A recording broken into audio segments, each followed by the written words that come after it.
Good morning students. हम पिछली कक्षा में हिंदी 2 में चैप्टर 5 पढ़ रहे थे और चैप्टर 5 में हम पढ़ रहे थे फुटबॉल का मैच के बारे में। तो हम फुटबॉल का मैच प्रस्तुत पाठ आधा पढ़कर समझ चुके हैं, जिसमें जर्मनी और रूसी के बीच के हुई जो वार्तालाप हुई है उसके बारे में कहा गया है और फुटबॉल की मैच के बारे में बताया गया है। तो आगे हम जो बच गया था आगे का पाठ हम पढ़कर समझेंगे। तो चलिए हम पाठ की शुरुआत करते हैं और फुटबॉल का मैच के बारे में जानते हैं। तो हम आगे पाठ की शुरुआत करते हैं। पेज नंबर 32 देखेंगे, जिसमें आधा बच गया था। हम आगे देखते हैं। दूसरी हार ने जर्मनों की नाराजगी और बढ़ा दी।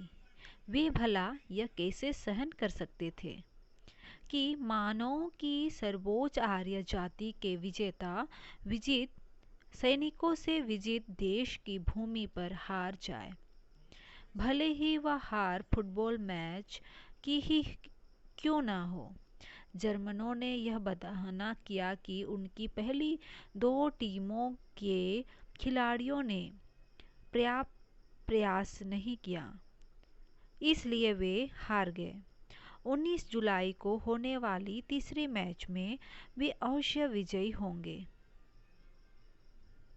लेकिन इस मैच में जर्मन पहले से भी ज़्यादा अंतर के साथ हारे। 1 के मुकाबले 5 गोलों से। जर्मनों को लगा कि इस तीसरी हार द्वारा रूसियों ने जर्मन राष्ट्र का अपना किया। 26 जुलाई को हुए चौथे मैच को देखने हजारों रूसी दर्शक खुशी खुशी घर लौटे। जर्मनी फिर हारा। चूंकि जर्मनी चौथे मैच में रूसियों से सिर्फ 1 गोल से हारा था, इसलिए उन्होंने निश्चय किया कि 6 अगस्त को होने वाले 5वें मैच में वे अवश्य विजयी होंगे। लेकिन स्टार के दिलेर और हिम्मती खिलाड़ियों के आगे वे टिक नहीं पाए और फिर हारे। इस प्रकार हम देखते हैं कि दूसरी हार ने भी जर्मनों को नाराजगी बढ़ा दी। जर्मनों की जो नाराजगी थी रूस के प्रति और ज़्यादा बढ़ गई। तो हमने देखा था कि पहला मैच यानी कि जब रूसी लोगों को गिरफ्तार कर लिया गया था 1942 की बात है, जो हम पिछली कक्षा में पढ़कर समझ चुके थे कि जर्मनी की नाजी सेनाएं रूसी को रौंद रही थी और नाजी सेनाएं छल बल के कारण रूसी नगरों पर कब्जा करती गई और उन्हें रूस की कीव नगर में विजय पाई। तो नगर के जिन प्रमुख नागरिकों को बंदी बना दिया गया, न कि रूस के जो नागरिक हैं उन्हें बंदी बना दिया गया। उनमें रूस की विश्वविख्यात फुटबॉल टीम के खिलाड़ी भी शामिल थे। जो टीम रूस के जो टीम थे उनका नाम डायनामो से जाना जाता था। तो इस टीम की गिनती इन दिनों विश्व की बेहतरीन फुटबॉल टीम में होती थी और जर्मनी ने इस टीम के खिलाड़ियों को बंदी बनाकर एक बेकरी में साधारण कर्मचारी के रूप में काम करने के लिए बाध्य कर दिया था और कुछ दिनों तक ये खिलाड़ी जो थे वे चुपचाप बेकरी में मामूली कर्मचारियों की तरह काम करते थे। लेकिन कुछ समय बाद इनमें फुटबॉल के प्रति प्रेम जागे, यानी कि थोड़े दिन बाद ये फुटबॉल के खिलाड़ी थे जो रूसी थे और इसके जो टीम थे उसका नाम डायनामो था। तो इनके कुछ दिन के बाद में इन्हें खेलने के प्रति फुटबॉल मैच के प्रति प्रेम जागा और वे छुट्टी जब हो जाती थी, काम करने के बाद में जो छुट्टी मिलती थी, तो कई घंटों इन्होंने बेकरी के पास ही एक मैदान था उसमें रोज़ फुटबॉल खेला करते थे। और उन्हें रोज़ फुटबॉल खेलते देख जर्मनी के मन में एक विचार आया और उन्होंने सोचा कि उन्हें क्यों ना इन फुटबॉल खिलाड़ियों के माध्यम से स्थानीय नागरिकों का विश्वास जीतने की कोशिश किया जाए।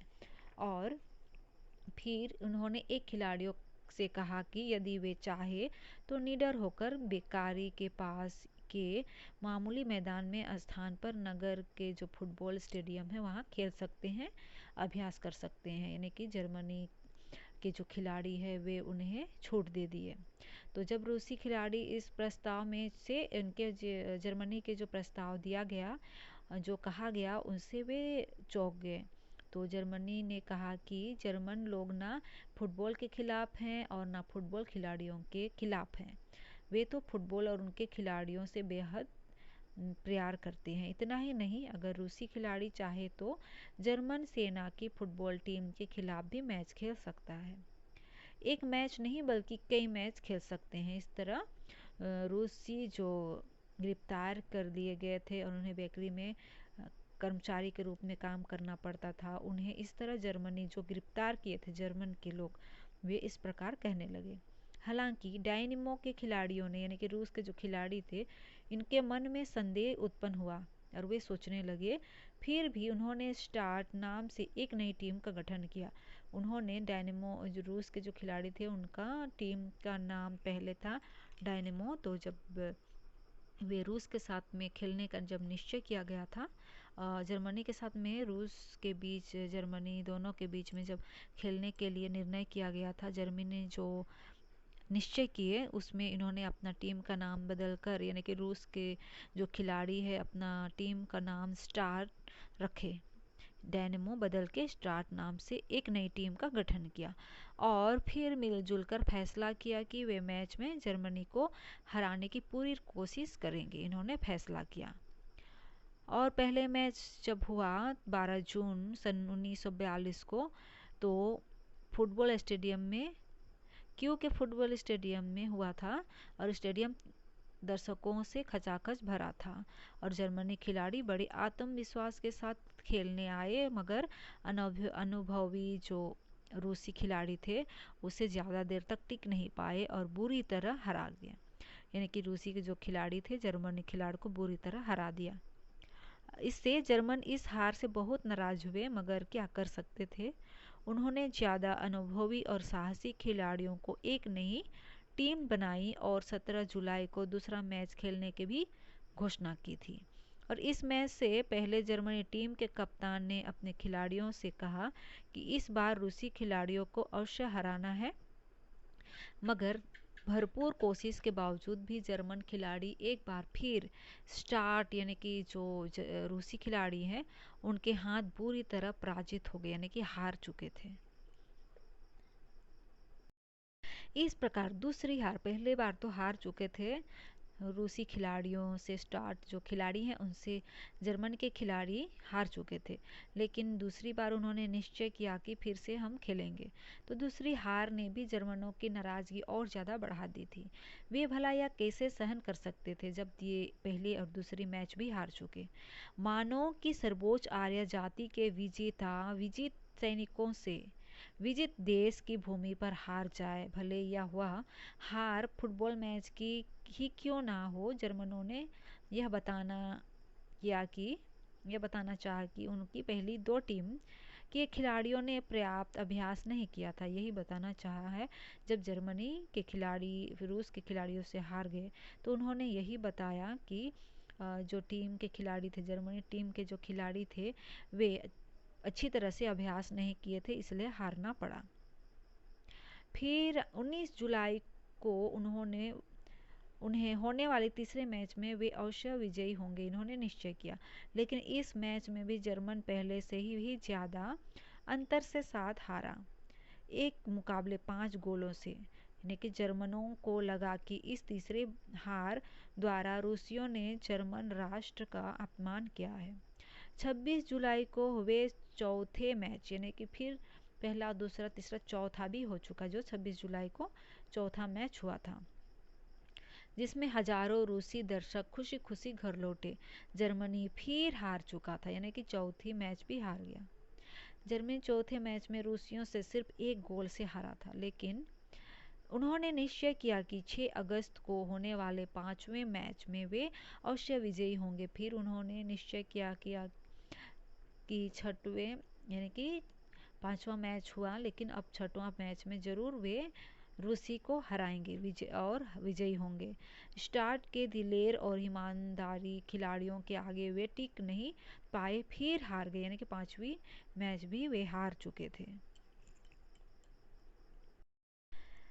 अब जर्मनी के उस सेनाधिकारियों के क्रोध का ठिकाना न था। उन्होंने आदेश दिया कि स्टार टीम के साथ गुस्ताख खिलाड़ियों को फौरन गिरफ्तार कर लिया जाए, पर बाद में विचार के बाद उन्होंने तय किया कि इन गुस्ताख खिलाड़ियों को जिंदा रहने का एक और अंतिम अवसर दिया जाए। लिहाजा घोषणा की गई कि 9 अगस्त को इस मैच श्रृंखला का अंतिम मैच होगा। फिर जर्मनी ने घोषणा की, यानी कि वे पहला, दूसरा, तीसरा, चौथा, पांचवा हार चुके थे, यानी कि रूसी जो खिलाड़ी थे उनसे ये हार चुके थे। फिर उन्होंने फैसला किया कि यानी कि जर्मनी के जो खिलाड़ी हैं वे फैसला किया कि उस सेनाधिकारियों के क्रोध का ठिकाना नहीं था। जो बड़े थे सेनाधिकारी, उनका क्रोध का ठिकाना नहीं था, और उन्होंने आदेश दिया कि जो रूसी खिलाड़ी हैं स्टार टीम से गुस्ताख खिलाड़ियों को फौरन गिरफ्तार किया, जो खेल रहे हैं उन्हें जल्दी से गिरफ्तार किया जाए, जो रूसी खिलाड़ी स्टार टीम के हैं। पर बाद में पूर्ण विचार के बाद, यानी कि फिर से विचार करने के बाद उन्होंने तय किया कि इन गुस्ताख खिलाड़ियों को जिंदा रहने का और अंतिम अवसर दिया जाए, जिंदा रहने के लिए और अंतिम अवसर दिया जाए, यानी कि मौका दिया जाए। लिहाजा घोषणा की कि 9 अगस्त को इस मैच श्रृंखला का अंतिम मैच होगा, कि 9 अगस्त को फिर एक मैच होगा जो कि ये अंतिम मैच होगा। जर्मनों द्वारा रूसी खिलाड़ियों को साफ साफ बता दिया गया था कि यदि उस मैच में भी उन्होंने जर्मनों को हराने की घृष्टता यानी की तो इसकी कीमत उन्हें अपनी जान देकर चुकानी होगी। उन्होंने किसी भी हालत में बख्शा नहीं जाएगा, यानी कि नहीं छोड़ा जाएगा। तो जर्मनी द्वारा रूसी खिलाड़ियों को साफ साफ कह दिया गया था कि इस मैच में भी जो जर्मनी अगर हार नहीं माना, जर्मनी से वे जीत गए, रूसी अब फिर हरा दिया, जर्मनी को फिर से हरा देंगे तो इसकी कीमत चुकानी पड़ेगी, यानी कि रूसी खिलाड़ियों को जर्मनी खिलाड़ियों से हारना ही पड़ेगा। अगर नहीं हारा तो इसकी कीमत मौत से चुकानी पड़ेगी, नहीं उन्हें नहीं बख्शा जाएगा, नहीं छोड़ा जाएगा। फिर रूसी खिलाड़ियों ने जर्मनी के इस चेतावनी का कोई उत्तर नहीं दिया, लेकिन अपने निवास स्थान पर आकर एक मत से यह निश्चय किया कि वे जानबूझकर जर्मनों से हारने के स्थान पर मरना ज़्यादा पसंद करेंगे। फिर 9 अगस्त को मैच शुरू हुआ भी था कि रूसियों ने जर्मनों पर एक गोल दाग दिया। मध्यांतर तक जर्मनी खिलाड़ी इस गोल को नहीं उतार पाए, यानी कि आखिरी तक, यानी कि अंत तक जो जर्मनी खिलाड़ी है उसका नहीं दे पाए, यानी कि वे नहीं जीत पाए।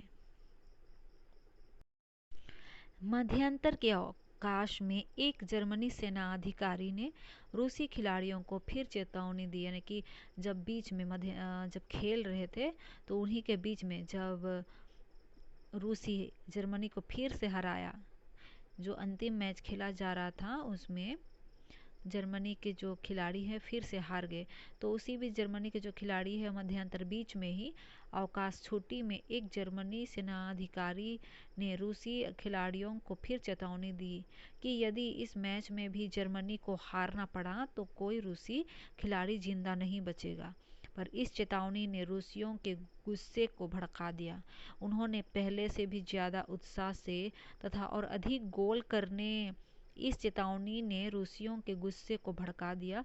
उन्होंने पहले से भी ज़्यादा उत्साहपूर्वक खेलने लगे और गोल करने के इरादे से खेलना शुरू किया।